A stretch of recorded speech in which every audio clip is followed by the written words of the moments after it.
આજે આપણે શું ભણવાના છીએ? વાયરસ, વિરોઇડ, પ્રિયોન્સ અને લાઇકેન. બરાબર? કે જેને વિટેકરે એની 5 સૃષ્ટિમાં સ્થાન આપેલું નથી. આપ્યું છે? નથી આપ્યું ને? બરાબર. વિટેકરે તો મોનેરા, પ્રોટિસ્ટા, ફૂગ, વનસ્પતિ ને પ્રાણી. બરાબર. 5 સૃષ્ટિ આપણે જોઈ લીધી છે. પણ હવે શું તો કે એ સિવાય પણ બીજા છે. હવે એને સ્થાન ક્યાં આપવું? બરાબર. તો શરૂઆત આપણે વાયરસથી કરીએ. અને અત્યારે તો આપણે બધા વાયરસને એટલું સરસ રીતે ઓળખી ગયા છીએ. બરાબર. એના સ્ટ્રક્ચરને અલગ અલગ સ્ટ્રેન ચેન્જ થાય છે. કોરોના વાયરસ કદાચ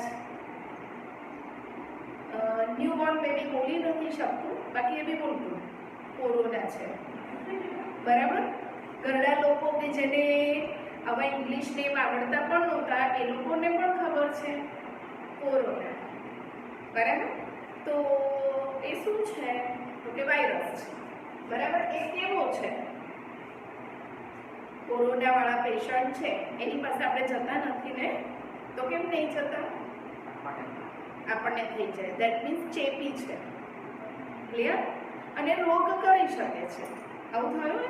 આપણે એની પાસે નથી જતા, એનો સીધો મીનિંગ એવો થાય કે જો હું એની પાસે જાઉં અને મને લાગી જાય તો હું પણ રોગિસ્ટ બની જાઉં. આનો મતલબ એવો થયો એ ડિસીઝ છે એને ફેલાવે છે. બરાબર. અને એ જે ડિસીઝ કરે છે અને ફેલાવે છે, કરે છે એટલે રોગકારક થયું અને ફેલાવે છે એટલે એને ચેપી કહી શકાય. ઓકે? બરાબર. વાયરસ જે છે એને વિટેકરે એટલા માટે સ્થાન નથી આપ્યું કારણ કે વાયરસ ખરેખર સજીવ છે કે આ એક ક્વેશ્ચન છે. બરાબર. નથી આપણે એને સજીવ કહી શકતા, તો રોગ કરે છે તો એને નિર્જીવ પણ નથી કહી શકતા. બરાબર. આપણને રોગ જે કરે છે એ તો સજીવો દ્વારા થઈને સૂક્ષ્મ જીવો છે. બરાબર. તો બેક્ટેરિયાને તો સ્થાન આપી દીધું. બરાબર. મોનેરા સૃષ્ટિમાં આપી દીધેલું છે. તો વાયરસને કેમ નહીં આપ્યું? તો એ નથી સજીવ કે નથી નિર્જીવ.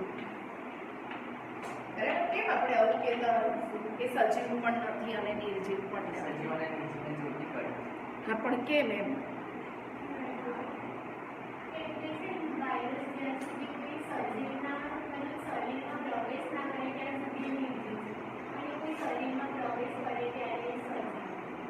બરાબર. જો આપણે એવું કીધું કે વાયરસ એને ક્યાંય સ્થાન નથી આપ્યું વિટેકરે, આનો મતલબ એણે એને સજીવ સમજ્યું છે. બરાબર.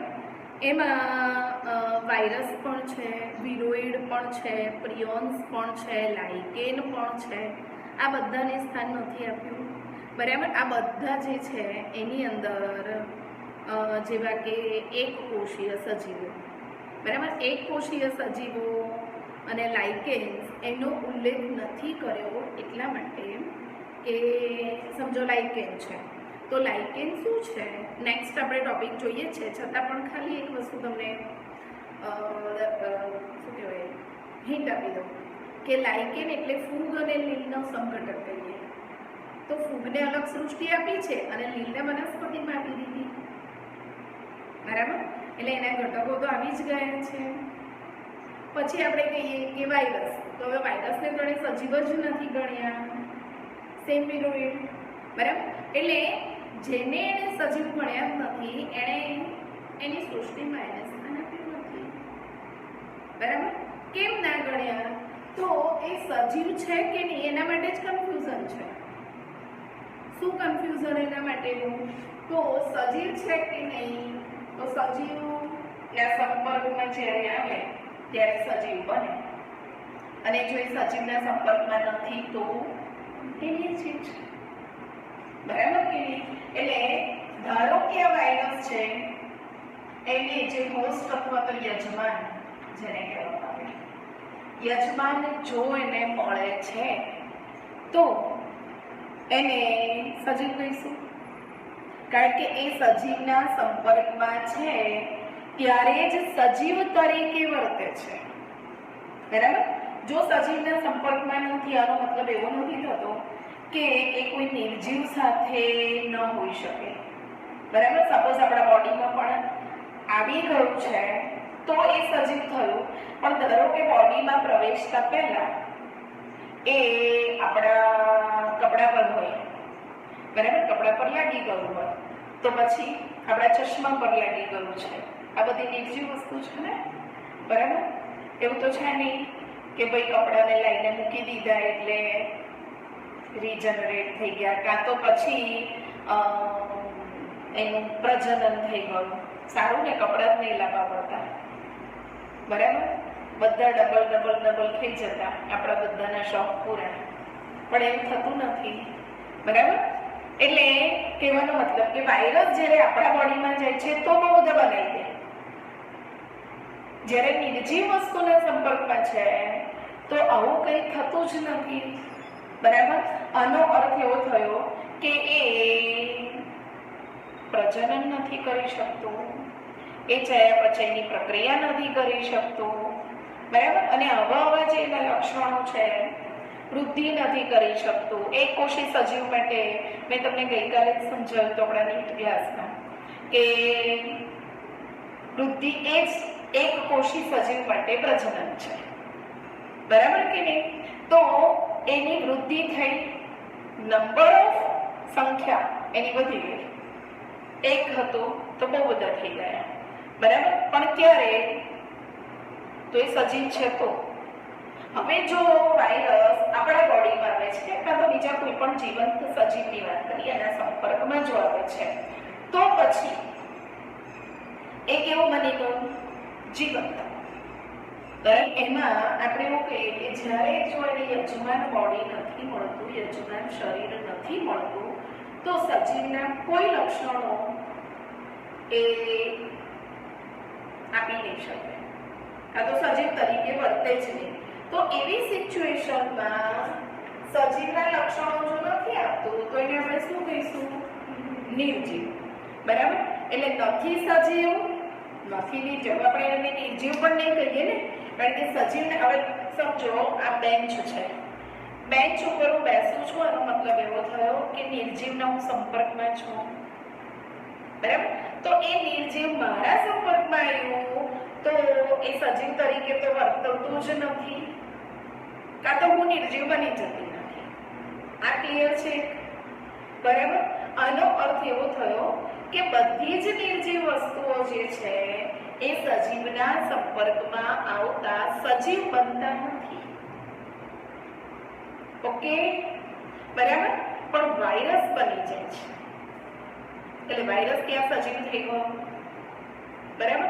હવે સમજો કે સજીવના સંપર્કમાં નથી,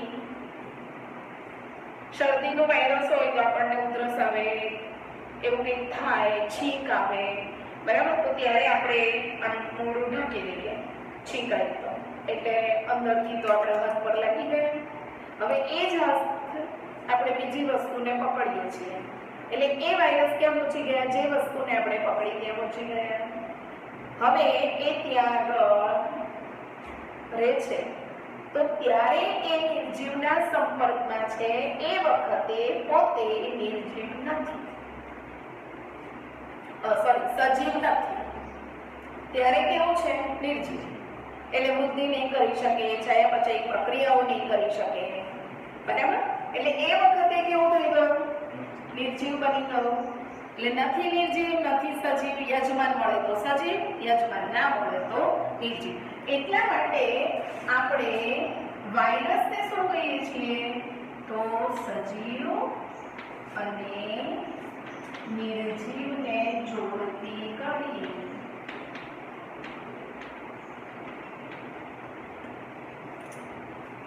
બરાબર, સમજમાં આવી ગયું કેમ આપણે સજીવ અને નિર્જીવને જોડતી કડી કહીએ છીએ?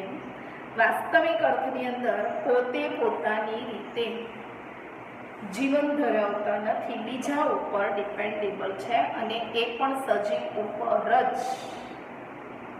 બરાબર.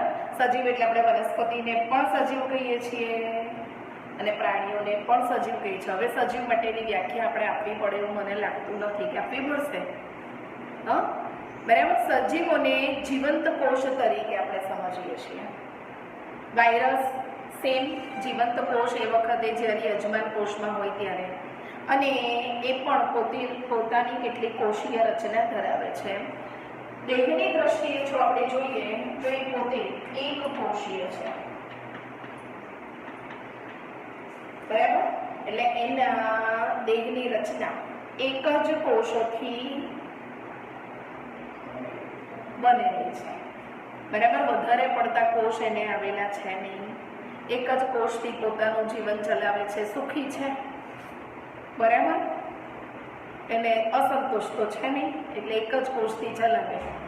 બીજું કે એનું જે સ્વરૂપ છે એ કેવું છે તો કે જીવંત કોષની બહાર વાયરસ જે છે એ નિષ્ક્રિય અને સ્ફટિકમય રચના ધરાવે છે. નિષ્ક્રિય આનો મતલબ ઇનએક્ટિવ થઈ ગયો, ત્યારે એ સજીવ છે નહીં, બરાબર. અને એટલા માટે જ એને વર્ગીકૃત કરવામાં આવ્યા કે એક જે એ યજમાન ધરાવતા હોય ત્યારે યજમાન કોષના વ્યવસ્થાનો એક ભાગ બને છે, બરાબર. નિર્જીવ છે ત્યારે તો કોઈ પ્રશ્ન આવતો જ નથી. વ્યવસ્થાનો એક ભાગ બને છે, આનો મતલબ શું થાય? આપમેળે પોતે સજીવ બની જાય, પોતે વૃદ્ધિ કરે, બરાબર. અને ઘણા બધા પ્રજનન પણ કરી શકે અને ઘણા બધા વાયરસને બનાવી શકે છે, બરાબર. એટલે આપણે એને એવું કહીએ છીએ. બીજું કે પાસ્ચર નામના વૈજ્ઞાનિકે વાયરસને એક ચોક્કસ અર્થ આપ્યો, બરાબર. એટલે વાયરસનો અર્થ શું થાય એવું પાસ્ચરે સમજાવ્યું. એણે કીધું કે વાયરસ એટલે ઝેર, બરાબર. એ શું છે તો કે ઝેરી દ્રવ્ય છે, કાં તો ઝેરી રસાયણ છે, બરાબર. અને એટલા માટે આપણે હમણાં જ કીધું કે વાયરસ એ શું કરી શકે છે તો વાયરસ એ ચેપ લગાડી શકે છે, બરાબર. એની ઝેરી અસર જે છે એ 1 by 1 અલગ અલગ વ્યક્તિઓ સુધી પહોંચાડી શકે છે. પછી દોમિત્રી ઇવાનોવિસ્કી, પહેલા કોણે કીધું? ઝેરી શબ્દ કોણે આપ્યો? પાસ્ચર. ઓનલાઈન વાળા લોકોને પણ હું પૂછું છું, હો, એટલે એવું સમજતા નહીં કે અમને તો કહેતા નથી, એટલે આપણે પણ બોલવાનો અધિકાર છે, આપણે બી બોલવાનો. ઓકે.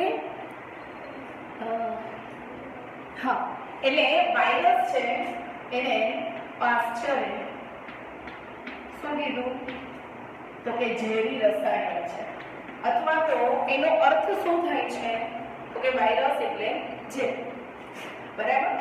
આવો પાસ્ચરે આપ્યો. એના પછી દોમિત્રી ઇવાનોવ્સ્કી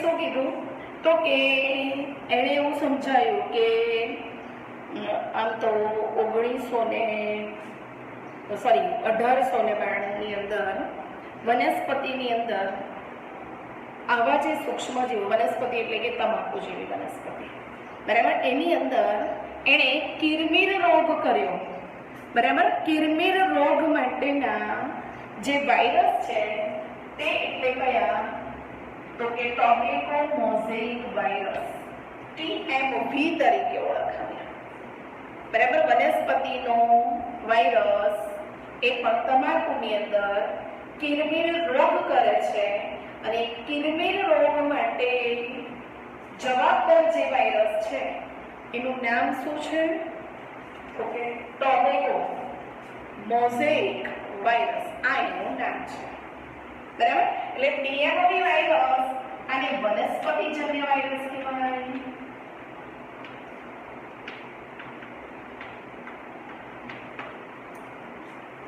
સમજમાં આવી ગયું, બરાબર. જે વનસ્પતિ ઉપર રોગ કરે અને વનસ્પતિજન્ય કહેવાય, જે પ્રાણીઓ ઉપર અસર કરે છે ને પ્રાણીજન્ય વાયરસ કહેવાય. ખબર પડી?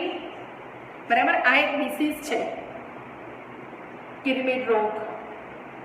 અને એના પછી એવું કહી શકાય કે વાયરસ એક્ઝેક્ટલી કેવો સ્ટ્રક્ચર ધરાવે છે, કાં તો એની રચના કેવી છે, એનું સ્વરૂપ કેવું છે. તો જો એનું સ્વરૂપ આપણે જોઈએ એટલે આપણે કીધું સૂક્ષ્મજીવ છે. સૂક્ષ્મજીવ એટલે આપણને નરી આંખે તો જોઈ નથી શકવાના, બરાબર. પણ કેવું સૂક્ષ્મજીવ? કારણ કે બેક્ટેરિયાને પણ આપણે તો સૂક્ષ્મજીવ કહીએ છીએ, બરાબર. તો બેક્ટેરિયા કરતા પણ સૂક્ષ્મ છે.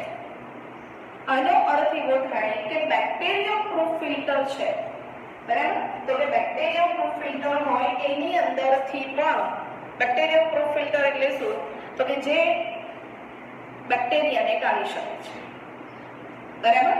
એટલે બેક્ટેરિયાને ગળાય એવા ફિલ્ટરમાંથી પણ પોતે પસાર થઈ જાય. આનો અર્થ એવો થાય કે બેક્ટેરિયા કરતા પણ એનું સ્વરૂપ કેવું થયું? સૂક્ષ્મ સ્વરૂપ થયું.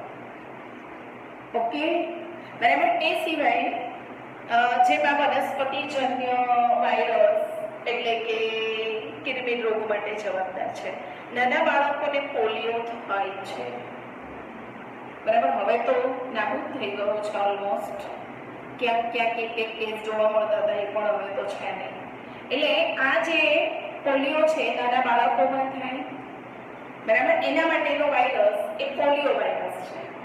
અને આ પોલિયો વાયરસ એ પ્રાણીજન્ય વાયરસ કહેવાય, બરાબર. એટલે વાયરસ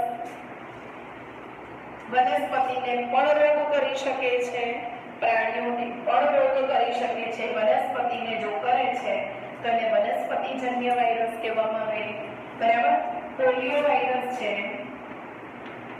એ વાયરસને પ્રાણીજન્ય વાયરસ કહેવાય, જે આ રોગ કરે, બરાબર. એ પ્રમાણે એને કહી શકાય પ્રાણીઓને કરે તો પ્રાણીજન્ય, વનસ્પતિને કરે છે તો વનસ્પતિજન્ય વાયરસ કહેવાય, બરાબર. બીજું આપણે એને એવું કીધું કે જીવંત ચેપકારક રસાયણ છે, કાં તો જીવંત રસાયણ તરીકે ઓળખીએ છીએ અને એ ચેપ કરી શકે છે, બરાબર. એમાં એવું કહી શકાય કે એકમાંથી બીજા સુધી એ સ્પ્રેડ કરે છે, સંક્રમિત છે, બરાબર.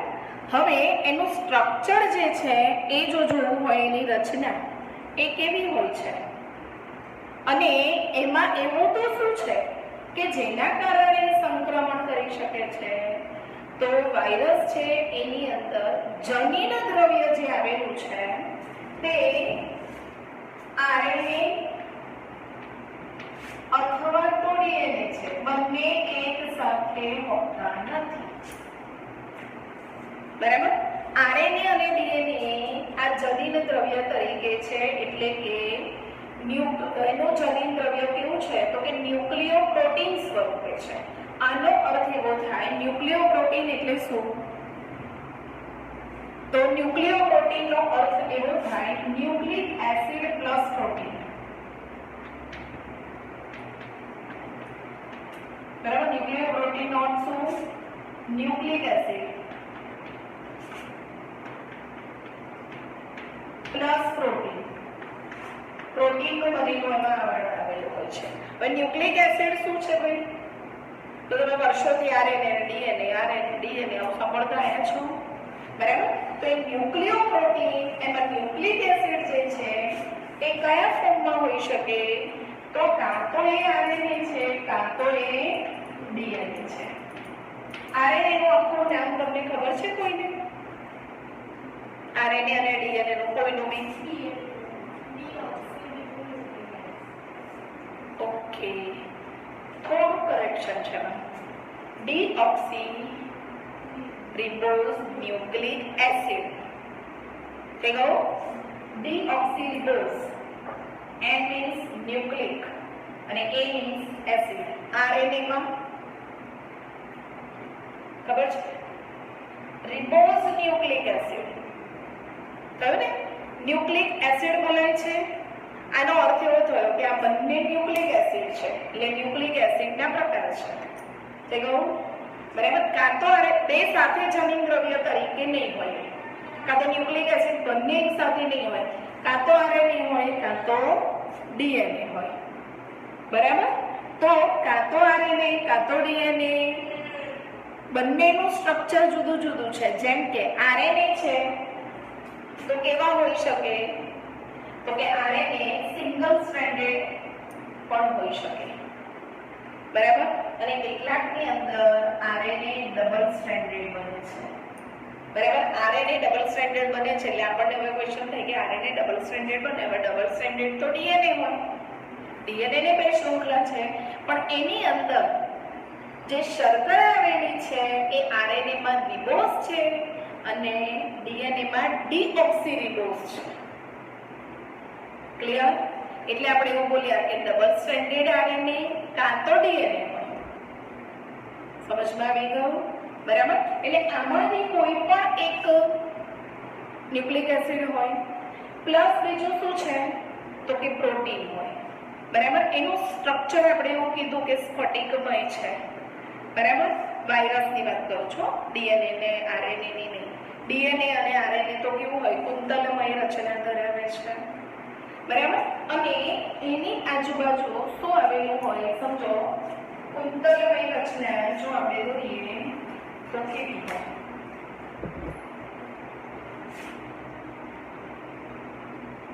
આવી કુંતલમય રચના કહેવાય બરાબર. એની આજુબાજુ એના રક્ષણાત્મક આવરણ તરીકે પ્રોટીન હોય છે બરાબર. અને એ જે પ્રોટીનનું આવરણ છે ને એની આજુબાજુ એ પ્રોટીનના આવરણને આપણે કેપ્સિડ તરીકે ઓળખીએ છીએ. શું કહેવાય? કેપ્સિડ કહેવાય બરાબર. અને એ આ કુંતલમય રચનાની આજુબાજુએ આવેલું છે કાં તો એનું રક્ષણાત્મક આવરણ છે બરાબર. એટલે અહીંયા આ પ્રોટીનનું આવરણ, આનું નામ શું છે? કેપ્સિડ બરાબર. કેપ્સિડ શેનું બનેલું છે? તો નાના નાના આવા એકમો, આ એક એકમ, બીજો એકમ, ત્રીજો એકમ, ચોથો એકમ, આમ કરીને નાના નાના જે બધા એકમો છે આ બધા એકમો જેને કેપ્સોમિયર કહેવામાં આવે. ક્લિયર? એક નાનો એકમ, બીજો, ત્રીજો, ચોથો, આમ એક એકમ સિંગલ છે તો એ સિંગલ એકમને આપણે શું કહીશું? તો કેપ્સોમિયર બરાબર. બધા જ કેપ્સોમિયર જોડાયા એટલે એ જટિલ રચના બની અને એનું જે નામ છે તે એટલે શું? કેપ્સિડ. સિંગલ છે, મોનોમર છે તો કેપ્સોમિયર, પોલિમર બન્યો કેપ્સિડ બરાબર. ને એ કેપ્સિડ છે એ જનીન દ્રવ્યનું રક્ષણાત્મક આવરણ છે. ખ્યાલ આવી ગયો બરાબર. આવી રચના એ ધરાવે છે એટલે આપણે બોલીએ કે એનું જનીન દ્રવ્ય છે એ કેવું છે? તો ન્યુક્લિયો પ્રોટીનનું બનેલું છે. Nucleic acid plus protein. સમજણ પડી ગઈ? આખું એનું આ સ્ફટિકમય સ્વરૂપ છે. બધાને ખ્યાલ આવી ગયો? બરાબર. ચાલો એના પછી નેક્સ્ટ આપણે જોઈએ કે અલગ અલગ વૈજ્ઞાનિકોએ એના માટે અલગ અલગ શબ્દો વાપરેલા છે અથવા તો શોધ કરી છે. હું નેક્સ્ટ તમને કહું છું પણ પહેલાં આપણે એની રચના સંપૂર્ણ જોઈ લઈએ બરાબર. એમાં જુઓ કે આપણે એવું કીધું કે અંદર રહેલું જે એનું જનીન દ્રવ્ય છે એની રચના કેવી છે. તો કેટલાક વાયરસની અંદર આરએનએ નોર્મલી આપણે જોઈએ તો એ એક શૃંખલા યુક્ત હોય છે. ડીએનએમાં ડિફરન્સ શું છે બીજો? તો કે બે શૃંખલા યુક્ત હોય છે બરાબર. એક શૃંખલાયુક્ત એટલે આપણે એવું કહીએ સિંગલ સ્ટ્રેન્ડેડ આરએનએ, બરાબર. બે શૃંખલા બની તો કેટલાક વાયરસની અંદર આવી આરએનએ ની બે શૃંખલા પણ હોય છે. તો જો બે આવી ગઈ આનો મતલબ એવો થયો દ્વિકુંતલમય આરએનએ અથવા તો ડબલ સ્ટ્રેન્ડેડ આરએનએ. અને ડીએનએ નું તો સ્ટ્રક્ચર જ બેવડી ગૂંચળામય રચના છે, કાં તો બેવડી શૃંખલામય રચના છે, બરાબર. અને એ પણ કુંતલમય આવી રચના ધરાવે છે, બંને એકબીજા સાથે જોડાયેલી છે, બરાબર. અને એટલા માટે આપણે એને શું કહીએ છીએ? બેવડી શૃંખલા કહીએ છીએ, બરાબર. એટલે કાં તો ડીએનએ છે, કાં તો આરએનએ છે. કાં તો આરએનએ છે તો આરએનએ માં પણ બે હોઈ શકે, કાં તો સિંગલ સ્ટ્રેન્ડેડ હોય, કાં તો ડબલ સ્ટ્રેન્ડેડ હોય, બરાબર. આ એની રચના. કેટલાક વાયરસ જેમ આપણે કીધું કે યજમાન કોષમાં રહે એટલે કાં તો પ્રાણીઓ પર રહે, કાં તો વનસ્પતિ પર રહે, બરાબર. પણ કેટલાક વાયરસ છે એ બેક્ટેરિયા ઉપર પણ રહે છે, બેક્ટેરિયાને પણ ચેપ લગાડી શકે છે. જો અલગ અલગ વૈજ્ઞાનિકોએ વાયરસ માટે અલગ અલગ કામ કર્યું છે. જેમ કે પાસ્ચરે શું કીધું તો કે વાયરસ છે જીવંત રસાયણ છે, જે મેં તમને પહેલા બી કીધું, બરાબર. એના પછી ઇવાનોવિસ્કીએ શું દર્શાવ્યું એમણે કે કિડની રોગ માટે જવાબદાર જે વાયરસ છે એ ટીએમવી વાયરસ છે, બરાબર. એવું એણે દર્શાવ્યું કે એના માટે કોણ છે, બરાબર. પછી એમડબલ્યુ બેન્ઝેરી એણે શોધ્યું કે કિડની રોગ જે છે એ કોના થકી થાય છે, બરાબર. અને તે સમજાવતા બેન્ઝેરી છે. એના પછી ડબલ્યુએમ સ્ટેન્સલી એણે એવું સમજાવ્યું કે વાયરસનું સ્વરૂપ કેવું છે, જે અત્યારે આપણે આગળ જોયું, બરાબર. કે પ્રોટીનમય સ્ફટિકમય રચના ધરાવે છે, બરાબર. અને એની અંદર જનિત દ્રવ્ય આરએનએ કાં તો ડીએનએ આવેલું છે.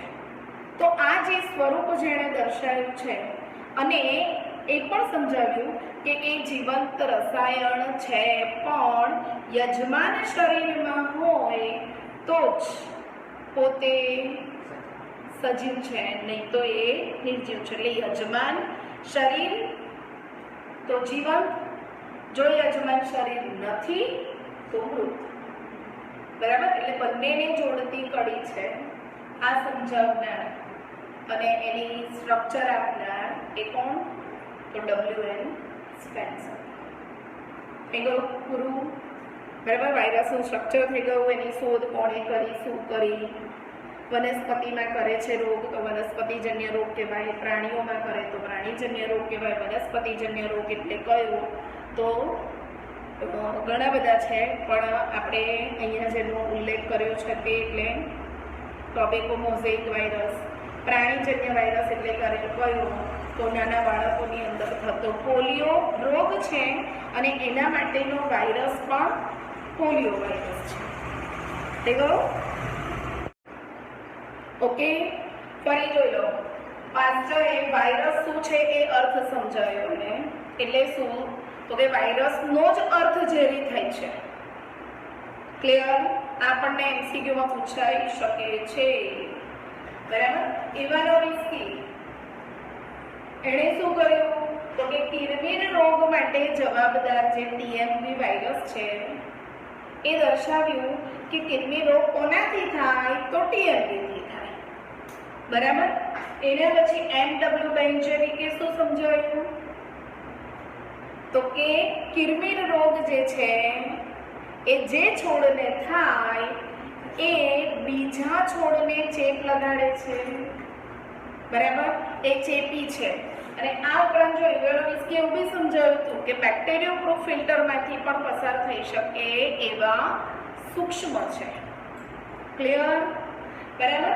એના પછી WM સ્ટેન્શલી એણે સમજાવ્યું કે વાયરસનું સ્ફટિકમય સ્વરૂપ છે, બરાબર, અને પ્રોટીન ધરાવે છે. યજમાન શરીરમાં સક્રિય અને સજીવ, યજમાન શરીરની બહાર નિષ્ક્રિય અને નિર્જીવ. થઈ ગયું? ઓકે. હવે આપણે એના બેક્ટેરિયોફેઝની કંઈક રચના આપણે જોતા હતા. બેક્ટેરિયોફેઝ શું છે? તો કે બેક્ટેરિયા ઉપર જીવતા વાયરસ. એટલે યજમાન કોણ બન્યું? બેક્ટેરિયા બન્યા ને, બરાબર. એટલે એ હવે એનો સજીવ થઈ ગયો. હવે વાયરસ સજીવ છે કે નિર્જીવ? સજીવ જ છે, બરાબર. જો એ જતું રહ્યું તો નિર્જીવ થઈ ગયો. ક્લિયર? બરાબર. એના માટે જુઓ કે જે બેક્ટેરિયા છે એ હવે વાયરસનો યજમાન તરીકે ગણાશે, બરાબર. હવે અલગ અલગ રોગો માટે જવાબદાર છે એવું આપણે કીધું. અલગ અલગ રોગો માટે જવાબદાર એટલે કયા? તો તમે લોકોએ ગાલ પછોડ્યું નામ સાંભળ્યું હશે. ગાલ ફૂલી જાય છે, સોજો આવી જાય છે, બરાબર. એ વાયરસના કારણે થાય છે. મમ્સ કહેવામાં આવે ને. પછી એક તો શરદી, એ પણ એના લીધે થાય. પછી બળિયા એટલે ચિકન પોક્સ, બળિયા નામ સાંભળ્યું હશે, બરાબર. તો એ પણ વાયરસથી થતો રોગ છે. પછી વિસર્પિકા નામ કદાચ નહીં સાંભળ્યું હોય, પણ તમે એવું નામ સાંભળ્યું છે હર્પીસ? એ બી નહીં સાંભળ્યું? ઓકે, ચાલો. હર્પીસને જ વિસર્પિકા કહેવામાં આવે. આમ સાપ જેવી લાઈન બની હોય ને એવું આપણી સ્કિન ડિસીઝ છે એકચ્યુઅલી. તો એને વિસર્પિકા કહેવામાં આવે છે. એ પણ વાયરસથી થતો રોગ છે, બરાબર. એડ્સ નામ તો બધાએ સાંભળેલું છે, બરાબર. તો આ એડ્સ જે છે એ HIV થી થાય, એટલે હ્યુમન ઇમ્યુનો ડેફિશિયન્સી વાયરસ, બરાબર. તો એ પણ કોનાથી થતો રોગ છે? વાયરસથી થતો રોગ છે, બરાબર. આ સિવાય વનસ્પતિના તો જેમ આપણે કીધું કિરમી રોગ, એ સિવાય પાંડુ રોગ પણ થાય છે. અને પાંડુ રોગ એની અંદર એનો રંગ એ ભૂખરા જેવો થાય. ઘણીવાર પાંદડા તમે જોયા હોય ને તો સૂકા થઈ જાય છે કિનારીઓ, બરાબર. આ રોગ. પછી ઘણીવાર પાંદડા એકદમ કોકડાઈ જાય છે, આમ સંકોચાઈ ગયા હોય ને એવા થઈ જાય, બરાબર. આ ઉપરાંત તો કેટલીક વાર કિનારીઓ વળી જાય, અંતરવલન કહેવાય. આવા બધા જે રોગો છે એ એના થકી થાય છે. ક્લિયર? સમજણ પડી ગઈ?